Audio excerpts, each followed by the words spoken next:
Hey everyone, welcome back to the channel. Today, we're going to uncover something that most veterans have never been told, and quite frankly, the VA hopes you never find out. We're diving deep into two of the most powerful but least understood parts of the VA disability system: the M21-1 Adjudication Procedures Manual and Title 38 of the Code of Federal Regulations, or 38 CFR. If you're a veteran, a family member, or someone helping a vet navigate the maze of the VA system, you need to hear this from start to finish, because understanding these two sources can literally be the difference between getting denied and getting the rating you actually deserve. Let's start with what these are. The M21-1 manual is basically the VA's internal playbook. It's not a law. It's not even binding in the same way federal regulations are. But it's what VA raters, claims processors, and decision makers use every single day to decide your claim. It tells them how to interpret laws, what evidence they should look for, and even how to weigh medical opinions. Think of it as their operating manual. Now, the 38 CFR, on the other hand, is the law. Specifically, it's where all the regulations for VA benefits are written out in black and white. These are legally enforceable. So when you see 38 CFR Section 4.130 or 38 CFR Section 3.303, that's the law that governs how your disability claim is supposed to be handled. Here's the first big secret. The M21-1 doesn't always match what the law says. In fact, there have been plenty of times where the VA's internal manual instructs raters to do something that actually contradicts what's written in the 38 CFR or what the courts have ruled in veterans' favor. And when that happens, the veteran loses unless they know how to fight back. Let's use a simple example. Let's say you file a claim for PTSD.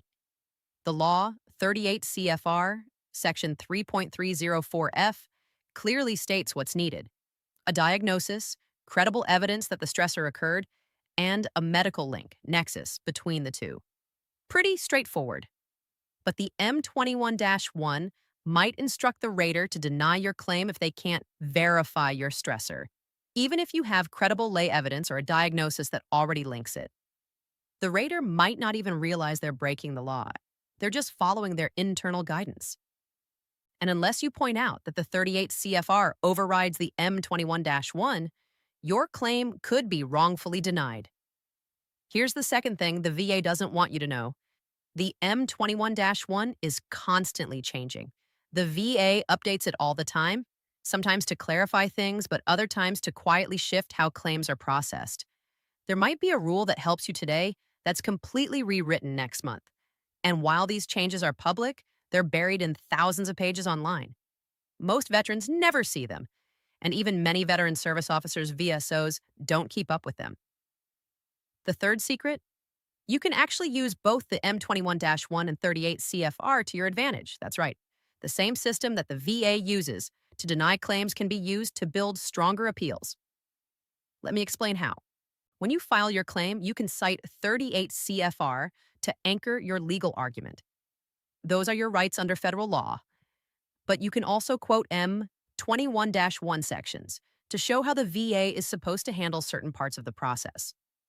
For example, there's a section in the M21-1 that talks about how the VA must consider lay statements, meaning your personal statement or a buddy statement, as valid evidence, especially when medical records are incomplete.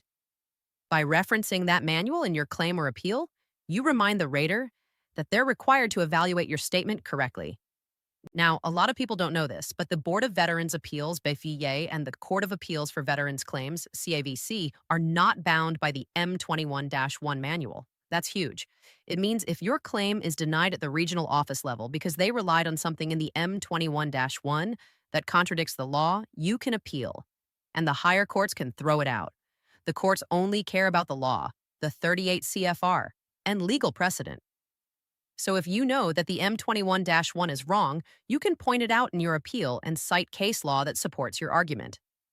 Speaking of case law, there's a famous one called DAVV, Secretary of Veterans Affairs.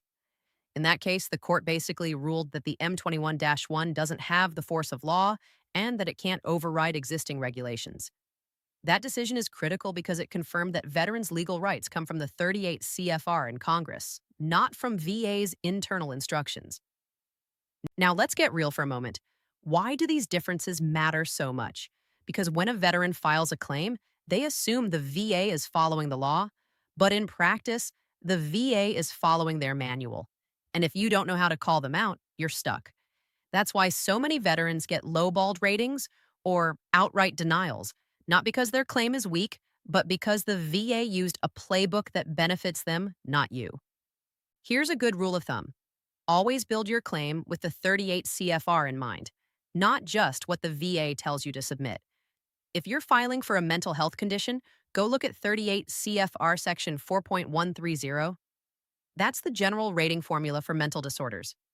It tells you exactly what symptoms match up with a 10%, 30%, 50%, 70%, or 100% rating. Use that to structure your personal statement and your DBQ.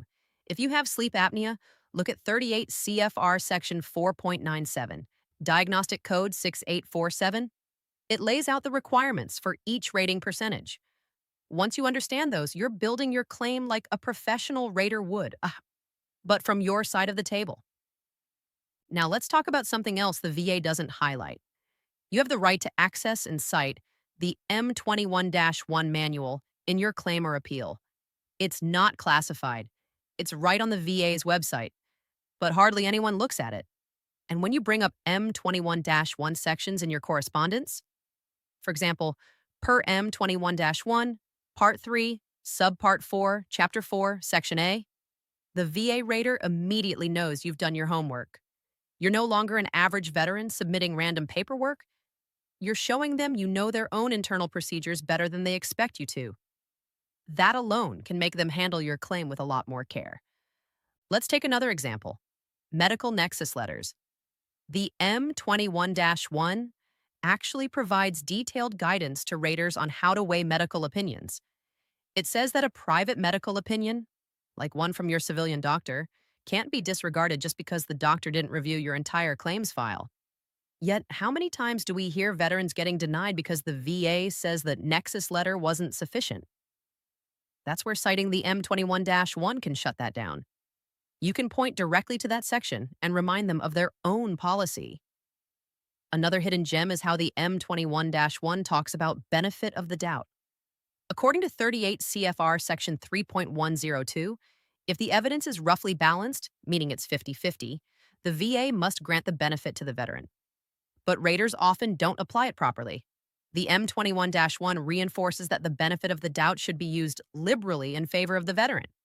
So if you cite both the law and their own manual, you've got a strong legal and procedural argument. Now let's talk about why veterans don't know this.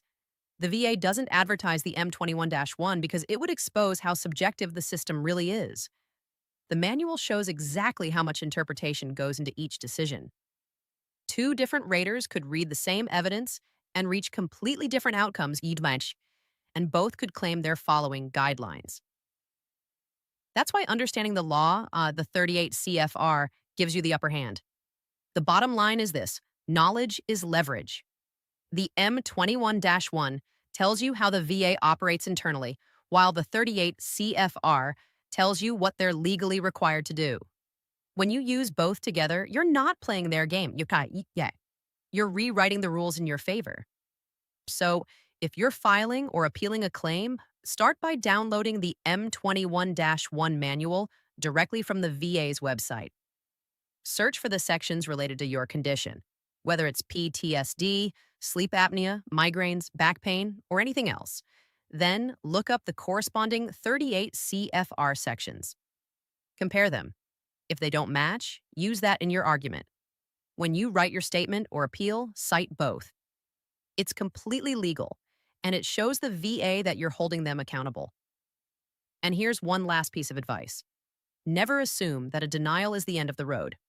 The majority of claims that reach the BVA or the CIVC get granted or remanded because of VA error, often errors tied to the M21-1. Knowing that means you can appeal with confidence, knowing that the law is on your side, not theirs. So, veterans, take control of your claim. Don't just rely on the VA to do what's right. Learn the M21-1. Learn the 38 CFR. Quote them, use them. Because when you know how the system works, you stop being a number in their queue. You become your own best advocate. If you found this video helpful, make sure you like, share, and subscribe. Share this with a veteran who's fighting for their benefits right now, because this information could make all the difference. And if you want me to break down specific sections of the M21-1 or 38 CFR in future videos, drop a comment below and let me know which one you want to see next. Thanks for watching, and remember, the more you know, the stronger your claim becomes. Stay informed, stay prepared, and I'll see you in the next video.